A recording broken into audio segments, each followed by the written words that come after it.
Just came back from the Big Android barbecue, and while it was sad to part ways with those guys, we had a blast.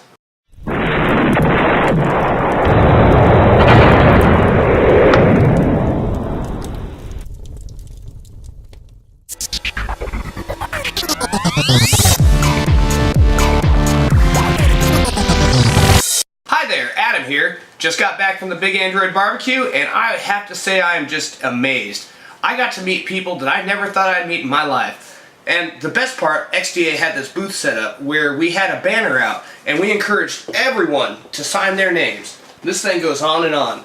You would be surprised at how many members of XDA Developerz showed up. Now, of course, to meet people, you actually have to go to the Big Android barbecue.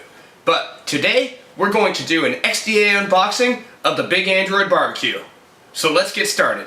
Now, first off, thanks to Entropy512, Sony actually hooked me up with this here smartwatch. So I recorded part of it. This is actually the first time I've ever just, used a device for a few days without actually taking it apart, I think. So let's get started on that. And here we have the startup guide, important legal information, something in Spanish, and something else in Spanish. And then here we have the smartwatch itself. Here we have the charging connector and wristband.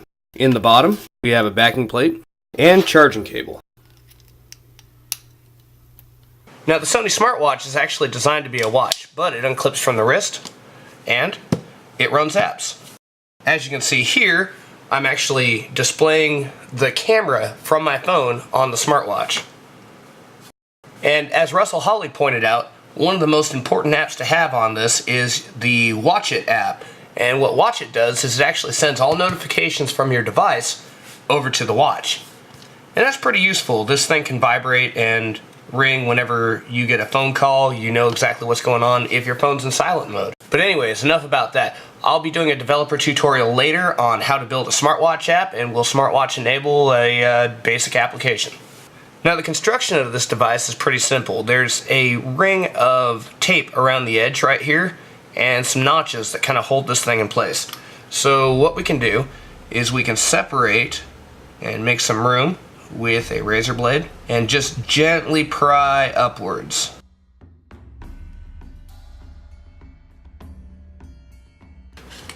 Once you get this bezel off, you can take off the screen too.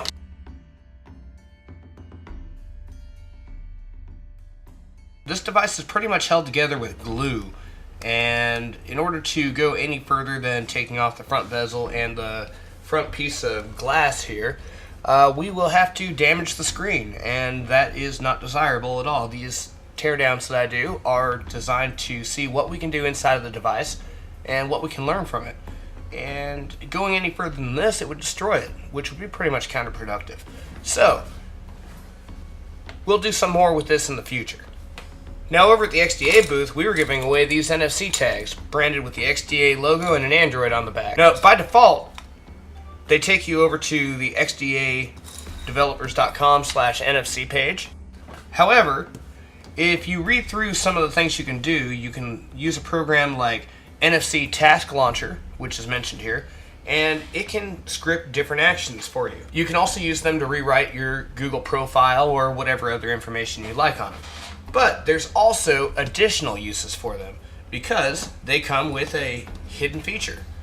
See, inside of these tags, you can find a very, very small NFC tag. And these little tags here are extremely small. You can see that this is all that's really needed for a NFC tag. And by combining this with a Nest dock, which I received from the HTC booth, you can just stick this sticker right on here and we have an NFC dock.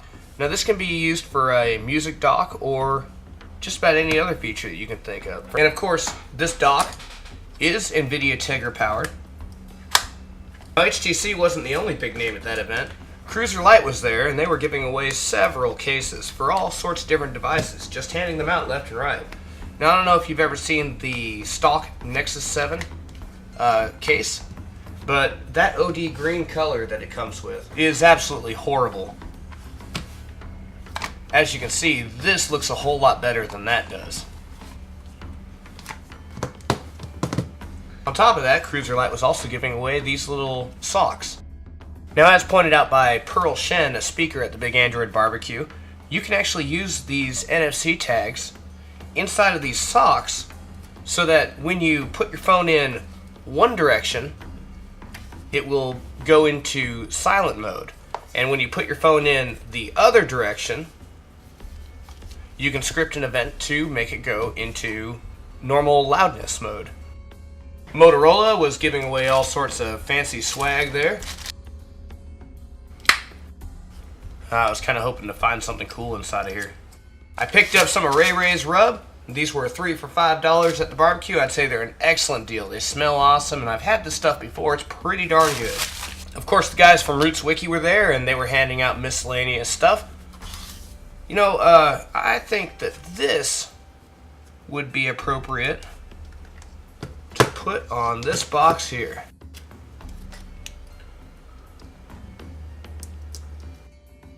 And we'll talk more about this device more towards the end of the show. Of course, business cards were in no short supply. If you want to talk to someone from Anantech, talk to this guy. If you need e-cigarette juice, talk to this guy. If you want to talk to someone at Google about privacy, talk to this guy. If you need icons, the Flash does icons. He does a pretty good job. You need to talk to someone at HTC, talk to this guy. You want to talk to someone at Samsung, talk to this guy. Of course, Cruiser Light, and they made an excellent showing. They were giving away cases left and right. And Pearl Shen. She's working on a kit for Android with the ADK, and we'll probably be featuring this sometime soon. During the pool party, everyone was drinking out of Samsung cups. Some random Sony mobile stickers. I'm not really sure I understand why this guy is dressed the way he is. For entering a contest and paying $1 for a ticket, Death Becomes You was giving away these masks. And we were playing a volleyball contest with our mobile devices that don't have storage. Russell Hawley gave away a Y drive from Kingston. This device is a network attached storage that has its own Wi-Fi hotspot and Wi-Fi client inside of it. It's a pretty neat device. Comes with a charger, has its own internal battery, and a cable. So while I was there at the Big Android BBQ, myself and Jordan Keys did a talk on exploits vulnerabilities. So this device here actually contains just about every practical vulnerability needed to root everything from Android 2.1 all the way on up to Android 4.1.1 with the exception of 2.3.6 and 2.3.7. Now I'm going to go ahead and give you guys a demonstration on how this works. And what we need is somewhere we can display text.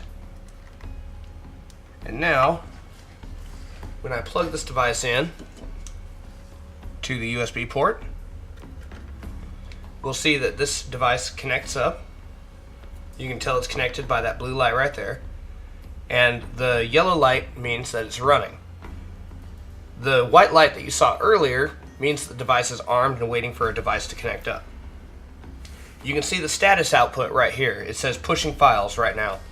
And it's going to run several exploits on there. First off, it'll run the restore root exploit. This device is a little bit older, so it doesn't have the restore root capabilities. I would have used a newer device. However, I don't have any devices that are newer that don't have rooted kernels on them already. As you can see, it's finishing up the restore root exploit. It'll reboot the device. As you can see, it's rebooting. It says up next is the debug FS, ZergRush, and PS Neuter exploits. And as you can see, this green light's come on. That means this device is completely rooted. We can unplug this, and as soon as it reboots, we'll demonstrate that it's rooted. And as you can see, everything's working properly. Now the only limitation on this box is there's no exploits available for 2.3.6, 2.3.7, and 4.1.2 available yet. Also, some Samsung devices, such as the Galaxy Note 2, the Galaxy S3, completely ignore the /data/local.prop file, so that's also another limitation. However, I've got plans for the future where we will be pushing out kernels over to the device that will take care of the job.